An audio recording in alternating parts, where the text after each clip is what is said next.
নমস্কার, আপনারা দেখছেন পিএনআর গ্রুপ। পিএনআর গ্রুপ থেকে রোজের মতো আরও একজন দাদাভাই জয়েন করলেন এসি কোচ অ্যাটেন্ডেন্টে। চলুন দাদাভাইয়ের সঙ্গে কথা বলিনি। দাদাভাই, আপনার নামটা কি? অনুপম মণ্ডল।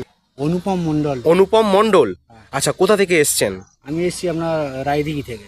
রায়দিঘি মানে সুন্দরবন? আরে বাপ রে বাপ, দেখতেই পাচ্ছেন পিএনআর গ্রুপের সদস্যরা। দাদা আজকে সুদূর সুন্দরবন থেকে এসছে বলা যেতে পারে। তো আপনি যে অত দূর থেকে কাজে এসছেন, পশ্চিমবঙ্গ এখন চোর চট্টা চিটিং বাজে ভরে গেছে, তো সেই জায়গায় কোন ভরসা বিশ্বাসে এসছেন? কেন এলেন আজকে? এখানে আমি সব নিজের চোখে দেখছি তো।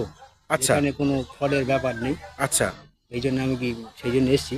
আমারও কাজের দরকার ছিল, এই দাদাভাইদের সাথে যোগাযোগ করলাম হোয়াটসঅ্যাপে, করে সেখান থেকে কাজটা পেলাম। আচ্ছা আচ্ছা দাদা, আপনি তাহলে ভিডিও টিডিও সব দেখেছেন? হ্যাঁ, আমি সব প্রায় ভিডিও দেখি তো। ভিডিও দেখেন? হ্যাঁ তার মানে আপনি দেখে শুনে পড়ে বুঝে এসছেন? হ্যাঁ। দেখে শুনে পড়বে নাকি আমরা যে ফোন করে ডেকেছি যে আজ চলে আসো, আজ তোমাকে জয়েন করাবো? না না না, এরকম না। আমি ফোন করেছি ওদের আচ্ছা করতে, ওরা বললো ঠিক আছে এসো। আচ্ছা, তার মানে আপনি দেখে শুনে পড়ে বুঝেই এসছেন। আর আপনি এখানে পশ্চিমবঙ্গে যে কোনো কাজ দেওয়ার নাম করে অ্যাডভান্স অগ্রিম টাকা পয়সা চাওয়া হয়, 500, 1000 ড্রেস দেওয়ার নাম করে অফিস টফিস খুলে বসে রয়েছে। তো আপনি এখানে অ্যাডভান্স কত কি দিলেন? এখন আমি কোনো টাকা পয়সাই দিইনি। সত্যি সত্যি। নাকি শিখিয়ে দিয়েছি তাই বলছেন? না না অ্যাডভান্স কি কোনো টাকা পয়সা দিয়েছেন আপনি না এখানে? না না, একদম একটা পয়সা দিইনি। একটাও পয়সা দেননি?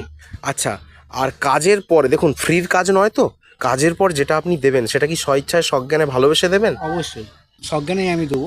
আচ্ছা, স্বইচ্ছায় সজ্ঞানে ভালোবেসে দেবেন, তাই তো? হ্যাঁ। আচ্ছা, নাকি আমরা জোর করে কেড়ে কুড়ে নিয়ে নিচ্ছি? না না না, সেরকম একদমই না। আচ্ছা, আমরা ভাইরা এখানে খুব ভালো, আচ্ছা খুব ভালো ব্যবহার করেছে। আচ্ছা, কাজ সম্পর্কে বুঝেছেন, হ্যাঁ এক্সট্রা ইনকাম বুঝেছেন। হ্যাঁ। এটা তো বুঝতে পেরেছেন যে এখানে কেউ স্যালারির জন্য আসে না, সবাই এক্সট্রা ইনকামের জন্যই আসে। বুঝতে পেরেছেন? আচ্ছা, তো এখানে বলা হয় যে রেলের লোগো দেওয়া ড্রেস, রেলের লোগো দেওয়া রিবন এবং রেলের লোগো দেওয়া আইডেন্টিটি কার্ড, এইগুলো হাতে না পেলে আপনি বিশ্বাস করবেন না।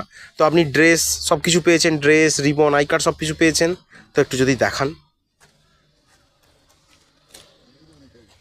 তো দেখতেই পাচ্ছেন বন্ধুরা, এই যে রেলের লোগো দেওয়া ড্রেস, রেলের লোগো দেওয়া রিবন, দেখতেই পাচ্ছেন এসি কোচ অ্যাটেন্ডেন্ট লেখা রয়েছে। আরেক সেট দেখান, এই দেখুন, আবার দু সেট মোটামুটি ড্রেস পেয়েছেন। আচ্ছা, এবার অরিজিনাল মনে হচ্ছে তো? গ্রুপে যেভাবে দেখেছেন সেভাবেই হলো আপনার? ঠিক আছে, রেখে দিন। এই যে রেলের লোগো দেওয়া ড্রেস রিবন, এগুলো যদি না পেতেন তাহলে কি আপনি বিশ্বাস করতেন? রেলের অফিসে বসে, ঠিক আছে, রেলের অফিসের মধ্যে দিয়ে আমাকে কাজে রিক্রুট করেছে। আর ওরা এখন আই কার্ডটা দেবে, দিলে আমি কাজে জয়েন করে যাবো। আচ্ছা, কাজ নিজের ইচ্ছায় ছেড়ে দেবেন না, যেহেতু ভালো লাগছে না কাজ ছেড়ে পালিয়ে যাই। যদি নিজের ইচ্ছায় কাজ ছেড়ে দেন তাহলে কিন্তু তার কেউ দায় নেবে না। ঠিক আছে? সে তো 100 বার।